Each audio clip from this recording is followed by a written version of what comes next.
Just now, in part two of our interview, I asked the Speaker about his agenda, how he plans to tackle our national debt, and much more. Take a look. We talked a lot yesterday about this immigration bill, Syria, and the refugee problem.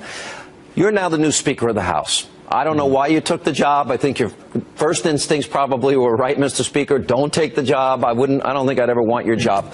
You take this job where 60% of Republicans feel betrayed by Washington Republicans. The two big areas, Mr. Speaker, have to do with promises. One, repealing, replacing Obamacare. Two, the 2014 promise to stop executive, illegal, unconstitutional amnesty. And Republicans never got it done. And there's great anger among conservatives. And what I keep hearing from them is, why won't the House Republicans use their enumerated constitutional power of the purse? Are you willing to go that far to fulfill promises? Do you feel responsible for past promises, or do you want to hit the reset button? Well, I think it's a little more complicated than that. I think we need to put a check on power. I have told people all along we have to be a more effective opposition party, but that means using all the tools at our disposal, Sean. We've gone to court, and the courts have been very successful in stopping the executive amnesty, for example. So I think we have to use all the tools at our disposal. But not on Obamacare. Because the power of the purse doesn't work on Obamacare. It's an entitlement. So that's why we're using reconciliation. The Senate will be bringing this bill up next week. Right. So we're using the Budget Act for Obamacare because the power of the purse doesn't work because it's an entitlement. I don't know if you want me to go into the details, but the point I'm trying to say is... Weren't there certain aspects that could have been defunded? There were parts of Obamacare that could have been defunded? Not the entitlement, but Obamacare is an entitlement. That's right. The guts of Obamacare, and that requires 60 votes in the Senate, except if you put it in a budget. So we did this. We've already passed this out of the House. We've passed a number of repeals, and we passed through the budget. The Senate's taking it up next week. So we're using the one crack we have once a year to avoid a filibuster in the Senate, and we're using it for Obamacare. So I think the frustration that I believe me as a House member feel is that the Senate, you can't pass everything you want to pass because they can filibuster all but one bill. And that's the frustration out there. But here's the other key thing, Sean. We have to show people what we stand for.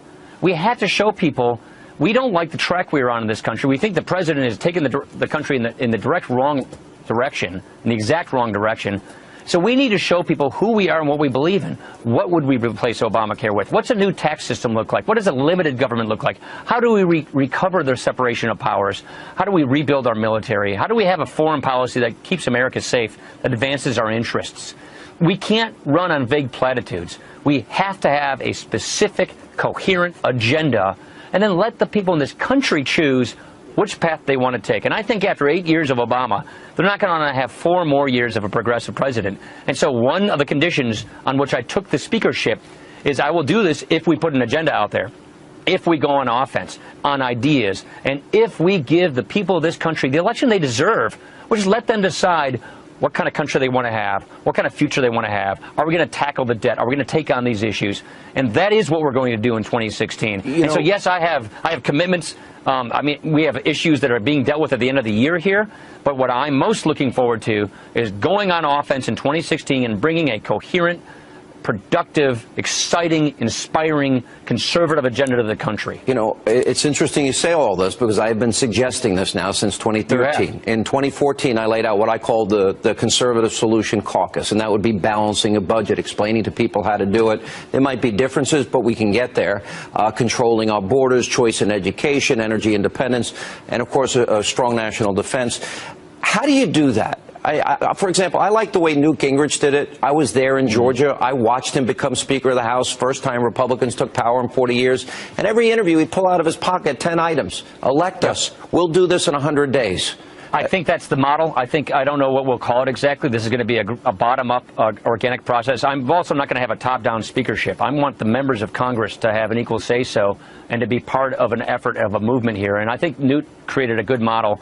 That's point one. Point two, one of the reasons I think people asked me to be Speaker, which I wasn't looking for this, I was not a person in elected leadership, I wasn't making these decisions in the past, is because I'm a policy leader and because what I did with my budgets. I put out a budget in 2008 that had 8 sponsors, 8 supporters, balancing the budget, reforming entitlements, doing tax reform, all of those things. I put it all on the line. And we've been able to pass it the last 4 years. But I started with 8 supporters because nobody wanted to touch the political third rail that they thought it was. And so because I have walked the walk in addition to talking the talk, I think that's why people ask me to step up and be speaker. And that's what I want our conference to do on all of these big issues.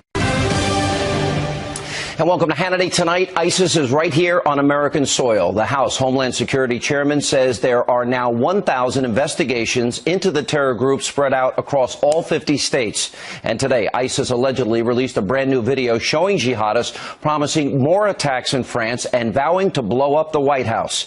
Now, this all comes in the wake of reports earlier today that 2 Syrian families were detained along our southern border in Laredo, Texas.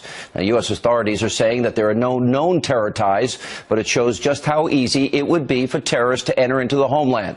Now, despite all of this, President Obama is flat out ignoring the real threats, and instead, well, he's focusing on attacking Republicans. Watch this. When individuals say that we should have a religious test and that only Christians, proven Christians, should be admitted, that's offensive and contrary to American values. I cannot think of a more potent recruitment tool for ISIL than some of the rhetoric that's been coming out of here. Now, first they were worried about the press being too tough on them during debates. Now they're worried about 3-year-old orphans. That doesn't sound very tough to me. And that's not all. President Obama continues to spew dangerous rhetoric about the Syrian refugees. Watch this. The idea that somehow they pose a more significant threat than all the tourists who pour into the United States every single day just doesn't jive with reality. That's not what our law enforcement thinks. And here now with Reaction 2016 GOP presidential candidate, Texas Senator Ted Cruz. Senator, I think when the president was talking about the religious test, which is offensive and contrary to our values and a recruitment tool, he was talking about you, and I want to get your reaction to that. Well, you know, it really is remarkable that twice this week President Obama has attacked me directly.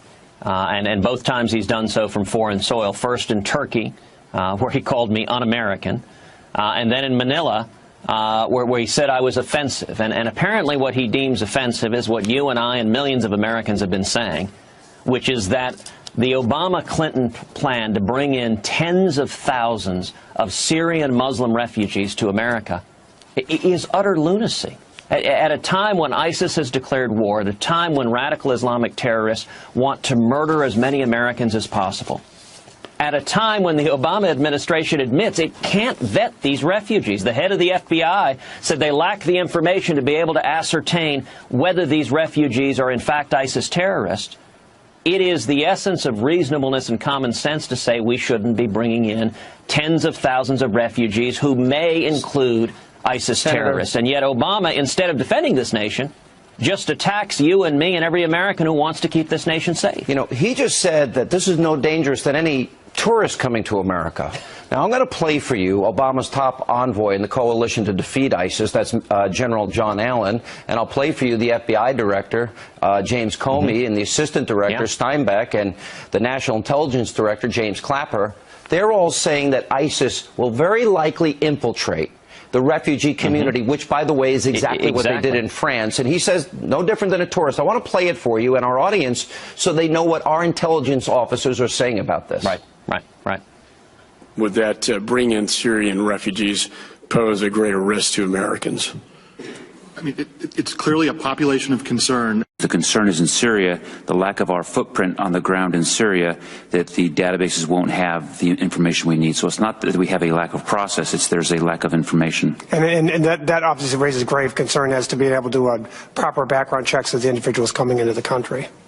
Yes. I don't obviously put it past the likes of ISIL to infiltrate operatives among these refugees. We can only query against that which we have collected. And so if someone has never made a ripple in the pond in Syria in a way that would get their identity or their interests reflected in our database, we can query our database till the cows come home, but we're not going to, there'll be nothing show up because we have no record on that person. There is some fear that some of these refugees may actually be posing as refugees, but they might actually be Al-Qaeda or ISIS terrorists trying to sneak into Europe or the United States. What do you make of that? Well, certainly that's a possibility. I mean, you can't dismiss that out of hand. We should be conscious of the potential that Daesh may attempt to embed agents within that population. You know, Senator, if the president refuses to listen to our top law enforcement and intelligence community, it seems to me he is willing to gamble with the lives of the American people. How can this be stopped? You know, Sean, you are exactly right. This president is so driven by radical ideology, by political correctness. I mean, remember, this is a president who refuses to say the words radical Islamic terrorism, just like Hillary Clinton in the Democratic debate. She could not utter the words radical Islamic terrorism. If they won't define the enemy, then they don't acknowledge the simple reality that they can't vet whether the people they're bringing in are terrorists, and it is profoundly dangerous. Now, you ask, what can we do about it? I am leading the fight in the Senate to stop Barack Obama and Hillary Clinton's plan to bring in tens of thousands of Syrian Muslim refugees. Today, I went to the Senate floor and brought forward two pieces of legislation I've introduced. The first is the Expatriate Terrorist Act. This is common sense legislation that says if an American citizen goes and joins ISIS, if he takes up arms against America and wages jihad against this nation, that by doing so, he or she loses their American citizenship. We shouldn't have ISIS terrorists coming back to America using U.S. passports in order to then wage jihad and try to murder innocent Americans. The second legislation is legislation that I've introduced that would block Syrian refugees and refugees from Iraq and from Libya from coming over nations where Al-Qaeda and ISIS control large portions of territory. It would block those refugees from coming in so that we don't expose ourselves to the national security risk. Now, listen, there's a humanitarian crisis, but these refugees can be resettled in the Middle East, in majority Muslim countries. We're already providing, we're paying more of that bill than any country on earth, and yet the president insists we have to endanger the safety and security of our nation. And I'll tell you what, Sean, when I brought both of these up on the Senate floor, the Senate Democrats stood up and objected. You know, Pat Leahy echoed President Obama's attack. He said it was anti-American, and he said, gosh, his ancestors were Irish and Italian, and we didn't block them. And I responded to Pat Leahy. I said, you know what? On my mother's side, my ancestors were Irish and Italian. The difference was they weren't coming here to blow up and murder innocent civilians. And if the Democrats can't tell the difference between immigrants coming, the huddled masses yearning to breathe free, and people who may be radical Islamic terrorists, that's what's wrong with the Obama foreign policy in the first place. There's something that I think too few people are willing to have an honest discussion about, and that is there is a clash of cultures. In other words, the values of people that grow up, for example, under Sharia law. If that's what you grew up under and you think women shouldn't be able to drive and women can't be seen in public without a male relative and you need 4 male eyewitnesses for a woman to prove rape, and many countries practice Sharia, how do we ascertain whether or not you still hold those values but still want to live in America, or maybe even more extreme values?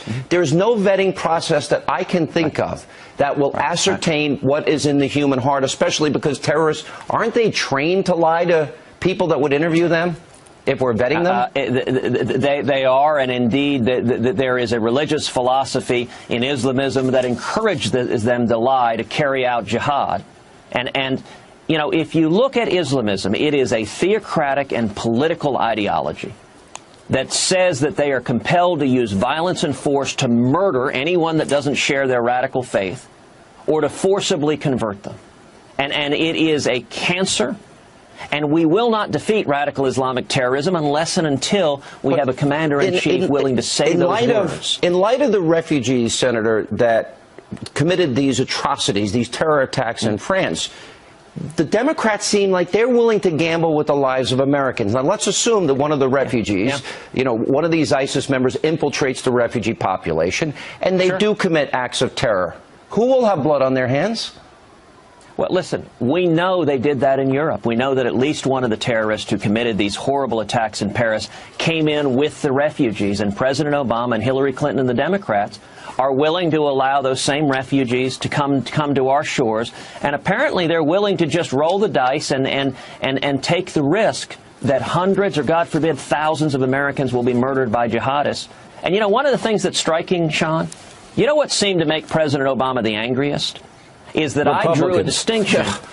Well, yes, but in particular that I drew a distinction and said there's a different circumstance for the Christians who are being persecuted, for the Christians who are facing genocide. You know, ISIS is crucifying Christians.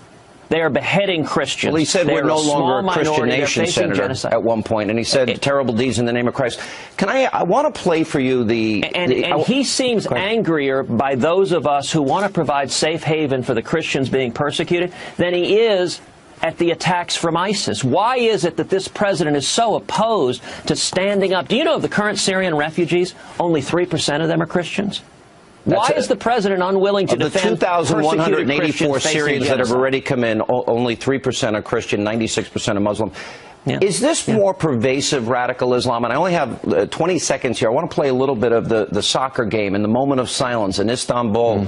And instead of silence, the crowd started booing and reports they were chanting Allahu Akbar. Let me play that for you and think about, is this a more pervasive mindset than the world is willing to acknowledge, meaning radical Islamists? Play this.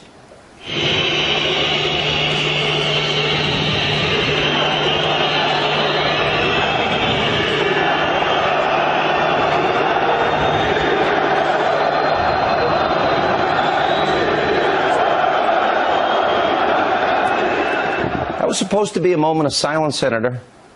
Allahu Akbar, booing.